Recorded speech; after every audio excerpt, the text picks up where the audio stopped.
다 함께 매일 드리는 기도로 4월 9일 월요일 새벽 기도를 하나님께 올려드리겠습니다.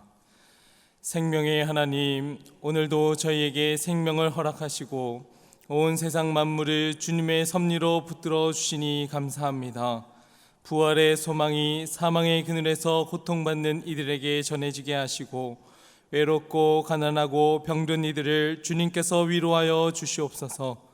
갈등으로 몸살없는 이 나라를 고치시며 남북이 복음으로 통일되어 하나 되게 하옵소서. 교회와 가정에서 믿음의 대가 잘 이어지게 하시고 성령님의 인도하심에 따라서 저희 교회의 5대 본질인 예배와 교육과 선교, 성도의 교제와 봉사에 힘쓰게 하옵소서. 모든 교육자들이 성령님으로 충만하게 하시고 모든 성도들이 하나님의 명령을 따라 순종함으로 올라가게 하옵소서. 예수님의 이름으로 기도드립니다. 아멘. 다 함께 찬송가 429장 찬양하겠습니다.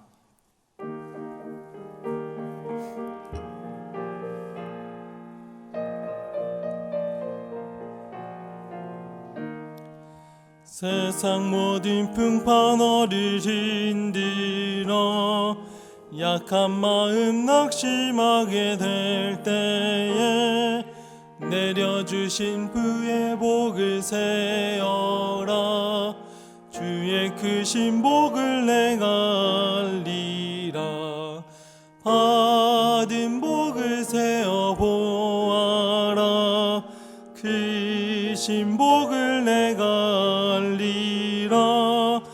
받은 복을 세어 보아라. 주의 크신 복을 내가 알리라. 세상 근심 걱정 너를 누리고 십자가를 등에 지고 나갈 때 주가 내게 주신 복을 세어라. 두려움 없이 항상 찬송하리라. 받은 복을 세어 보아라. 크신 복을 내가 알리라. 받은 복을 세어 보아라. 주의 크신 복을 내가 알리라. 세상 권세 너의 앞길 막을 때 주만 믿고 낙심하지 말아라. 천사들이 너를 보호하리니 염려 없이 앞만 보고 나가라. 받은 복을 세어 보아라. 크신 복을 내가 알리라. 받은 복을 세어 보아라. 주의 크신 복을 내가 알리라. 오늘 저희에게 주시는 하나님 말씀은 구약성경 사무엘하 9장 1절 말씀입니다. 구약성경 사무엘하 9장 1절 말씀입니다. 오이코스 성경통독 본문은 사무엘하 8장부터 11장까지입니다. 그 중에서 저희는 사무엘하 9장 1절의 말씀을 한 목소리로 합독하겠습니다.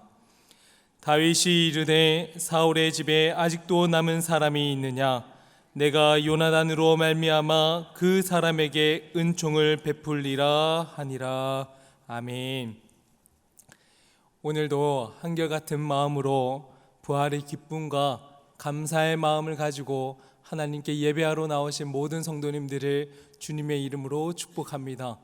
이 자리에서 함께 예배드리지 못한다 할지라도 각자의 자리에서, 삶의 자리에서 예배하고 하나님의 말씀을 사모하시는 영상으로 예배드리시는 모든 성도님들에게도 하나님의 은총이 평강이 함께 하시기를 기원합니다.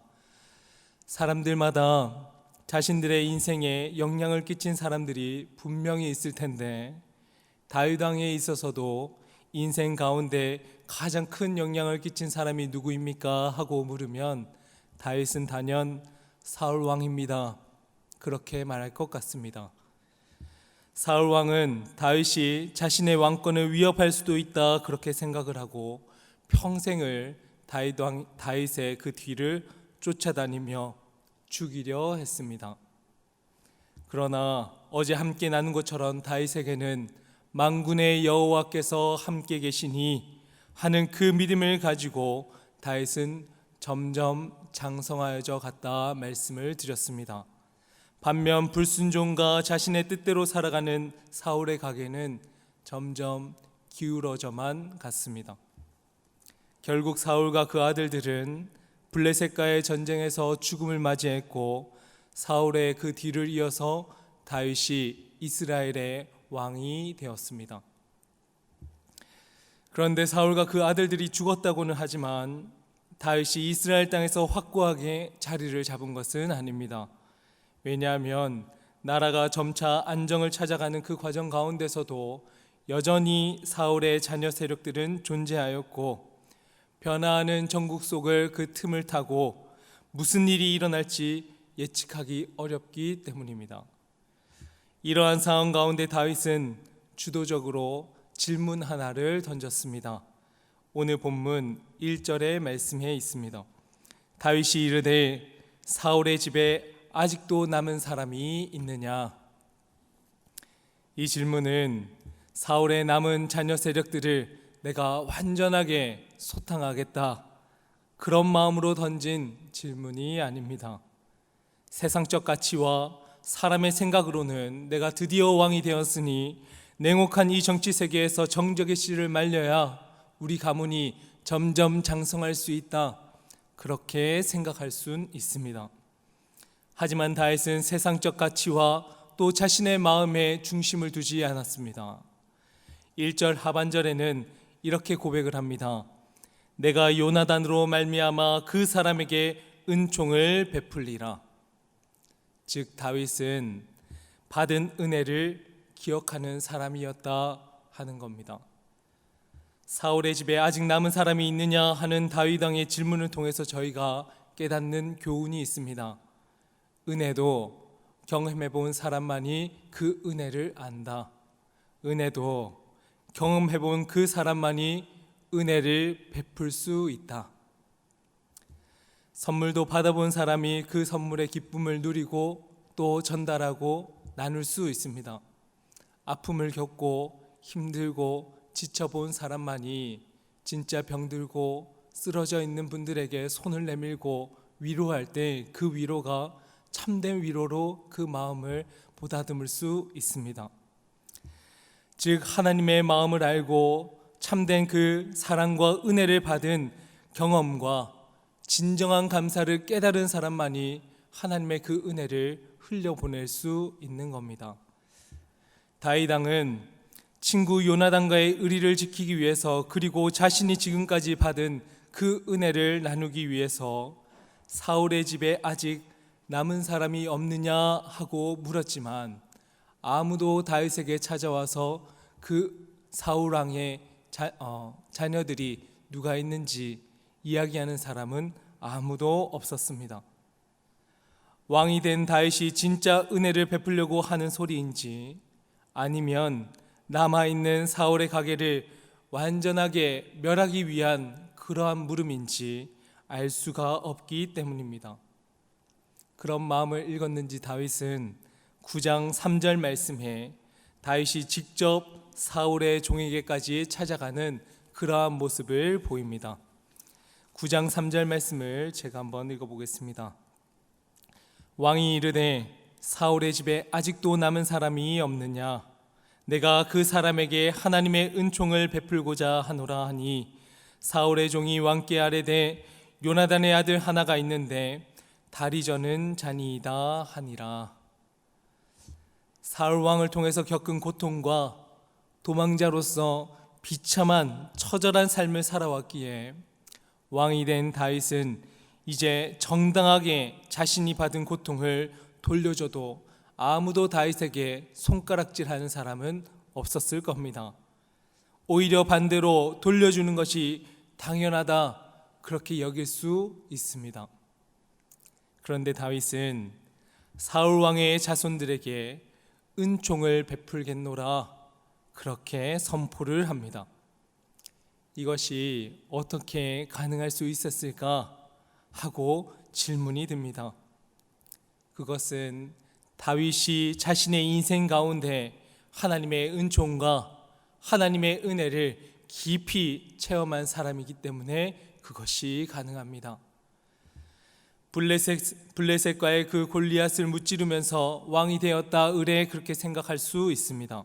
그러나 다윗은 단번에 왕으로 등극한 것이 아니라 많은 하나님과의 만남과 은혜의 경험 가운데 하나님을 깨달아갔고, 그리고 다윗은 점차 하나님께 합당한 사람으로서 성장되어져 갔습니다. 들판에서 무서운 맹수들을 향해 나아갈 때도 물맷돌을 5개를 쥐고 골리앗을 향해서 힘껏 전진할 때도 하나님께서 은혜를 베풀어 주셨기에 무서운 맹수들도 물리칠 수 있었고, 5개의 물맷돌을 쥐고 힘껏 달려갔지만 첫 번째 물맷돌로 그 골리앗의 이마를 적중시킬 수 있었던 것도 하나님의 은혜의 덕분이었습니다. 사울이 다윗을 질투하여서 죽이려 할 때 하나님께서는 피할 바위가 되어주셔서 사울의 손에서 생명을 건져 주셨습니다. 뿐만 아니라 수많은 전쟁 가운데서도 승리하게 하시고, 사무엘하 7장에서는 다윗의 후손이 영원한 왕위를 계승하게 될 것이라 하나님께서는 영원한 약속까지 내려주셨습니다.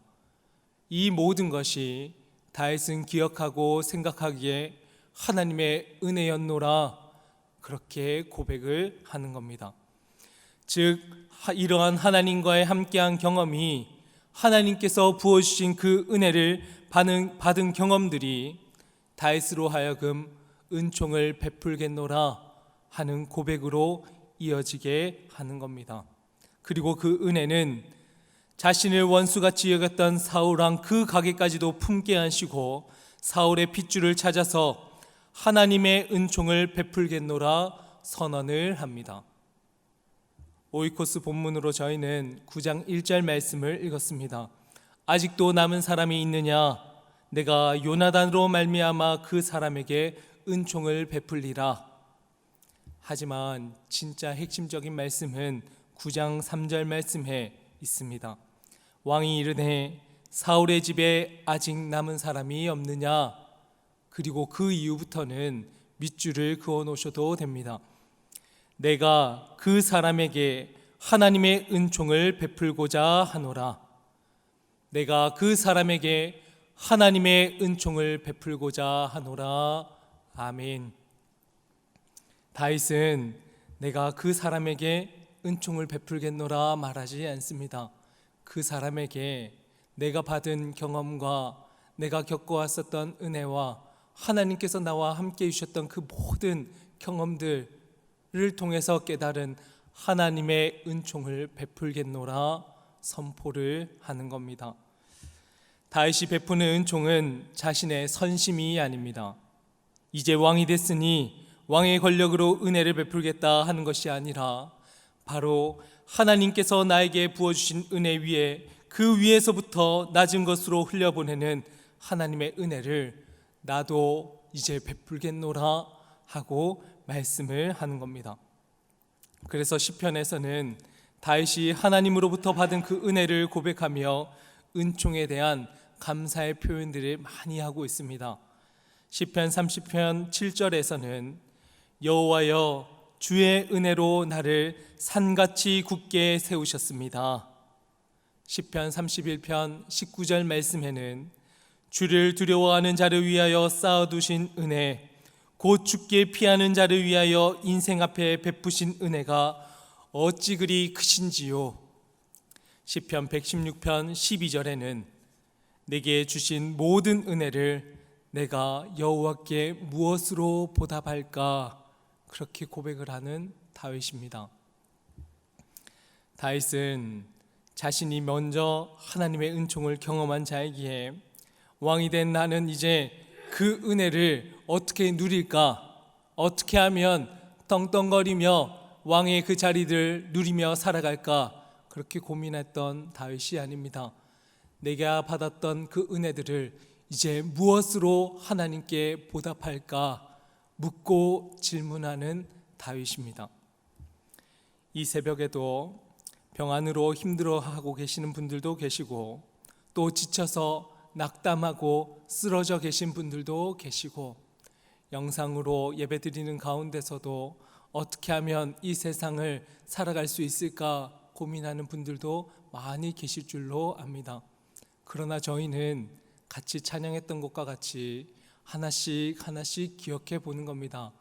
하나님께서 우리 가정 가운데 주셨던 은혜, 지금은 넘어져 있고 쓰러져 있다 할지라도 하나님께서 저희에게 베풀어 주셨던 그 은혜가 무엇인지 하나씩 하나씩 떠올려 보고 기록해 보니, 지금은 비록 좌절되어져 있고 쓰러져 있다 할지라도 하나씩 기록해 보니 하나님의 은총이 가득 채워져 있었구나. 내 삶이 지금까지 걸어올 수 있었던 것은 하나님의 은총이구나 하는 것을 분명히 깨달을 수 있으리라 믿습니다. 그러기에 저희는 오늘 말씀을 읽으면서 두 가지를 반드시 기억해야 합니다. 첫 번째, 하나님께서 저희에게 부어주신 은혜가 무엇인지 돌아보는 기도를 드리는 겁니다. 받은 은혜가 무엇인지 이 새벽 가운데 예배드리는 그 순간 가운데, 하나님, 제가 이러한 은혜를 받았습니다. 하나님, 이러한 삶 가운데 어려움과 고통이 있었지만 주님께서 은혜를 베풀어 주셨습니다 하는 그 은혜를 돌아보는 기도를 드리는 겁니다. 그리고 또 한 가지 저희가 해야 할 것은, 내게 주신 그 은혜를 내가 여호와께 이제 무엇으로 보답할까 하고 질문을 떠올리는 겁니다.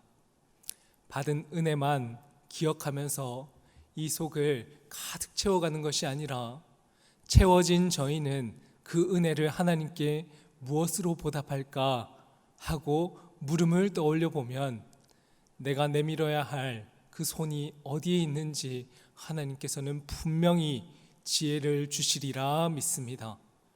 그 지혜를 대답하고 그 지혜대로 삶을 살아내는 것, 그것이 그리스도인의 삶이라 다윗 왕을 통해서 저희에게 가르쳐 주십니다. 다윗은 사울의 가게마저도 품고 그 자녀까지에게도 하나님의 은총을 베풀겠노라 말하지 않습니까? 저희들도 원수되고 또 나를 힘들게 하고 지치게 하는 사람들에게 손 내미는 것은 참 어렵지만, 하나님의 은총을 기억할 때 저희들은 원수까지도 품으며 손을 내밀 수 있는 은혜가 저희들 가운데에도 내려질 수 있으리라 믿습니다. 그 믿음을 가지고 오늘 하루도 승리하면서 살아내시는 우리 영락의 모든 성도님들과, 그리고 영상으로 예배드리시는 성도님들 다 되실 수 있기를 주님의 이름으로 간절히 축원합니다. 함께 기도하겠습니다. 부활의 주님, 저희에게 구원의 은총을 베풀어 주시고 오늘도 이 땅 가운데 새 생명을 허락해 주셔서 감사를 드립니다. 저희가 하나님으로부터 받은 그 은혜를 깊이 기억하게 하시고 하나님의 은총을 베풀어야 하는 이들을 떠올리게 하셔서 진실함으로 예수 그리스도의 사랑을 베푸는 성도들이 되게 하여 주시옵소서. 그 은혜를 베풀어야 하는 이들에게 하나님을 전하고 나누는 것은 쉽습니다. 하지만 마음이 맞지 않고 원망스러운 이들에게 하나님의 사랑을 전하는 것은 참 괴롭고 어렵습니다. 그럼에도 불구하고 주님, 하나님께서 베풀어 주신 전적인 은혜를 마음판에 다시금 깊이 새기고 하나님을 사랑하는 마음으로 사랑의 표현과 기쁨의 섬김과 진실한 나눔을 흘려보낼 줄 아는 용기를 허락하여 주시옵소서. 하나님께서 베풀어 주신 은혜로 내 곳간만 배불려 채워가는 인생이 아니라 사회와 이웃과 나라와 민족을 위해서 하나님 함께 하나님의 은혜를 은총을 나눌 수 있는 성도들 다 될 수 있도록 성령님 도와주시옵소서. 오늘도 하나님의 지혜를 구하며 이 새벽 하나님 앞에 온전히 기도함으로 하루를 시작합니다. 주님, 오늘도 주님과 동행하는 삶을 살아낼 수 있도록 도와주시옵소서. 감사드리며 예수님 이름으로 기도합니다. 아멘. 이제 다 함께 작은 목소리로 합심해서 기도하겠습니다. 하나님께서 베풀어 주신 은혜를 기억하고 흘려보내는 그리스도인이 되게 도와주시옵소서. 한 주간 영락 오이코스의 말씀을 통해 하나님의 말씀이 성도들의 삶을 견인하게 하여 주시옵소서. 대만 화롄 지진으로 인명과 재산 피해를 입은 곳에 주님의 위로와 도움이 임하게 하여 주시옵소서. 합심하여 기도하고 개인의 기도 제목을 가지고 충분히 기도하시고 삶의 자리로 나아가겠습니다. 사랑의 하나님, 저희들이 삶의 자리 가운데 하나님의 말씀을 듣고 또 주님과 동행하며 삶을 살아가기를 간절히 소망함으로 나갑니다. 주님, 저희들의 심령을 붙들어 주시고 하나님의 그 말씀을 붙들고 하나님 나갈 수 있는 은혜를 베풀어 주시옵소서. 지금까지 살아온 그 모든 걸음들은 하나님의 은혜임을 깨닫고 하나님의 말씀을 한 사람 한 사람에게 흘려보낼 수 있는 참된 그리스도인들 될 수 있게 도와주시옵소서. 이 한 주간도 영락 오이코스 말씀을 붙들고 하나님의 그 말씀이 우리의 삶을 견인하고 인도하며 보이지 않는 앞길을 간다 할지라도 주님께서 펼쳐 보여주실 줄 믿습니다. 주님, 저희들의 그 걸음들을 인도하여 주시옵소서. 대만의 지진으로 인명과 또 재산과 또 삶의 자리들 가운데 피해를 입은 많은 분들이 있습니다. 주님께서 돌봐주셔서 그분들의 그 심령을 붙들어 주시고 또 속히 회복될 수 있도록 주님 도와주시옵소서.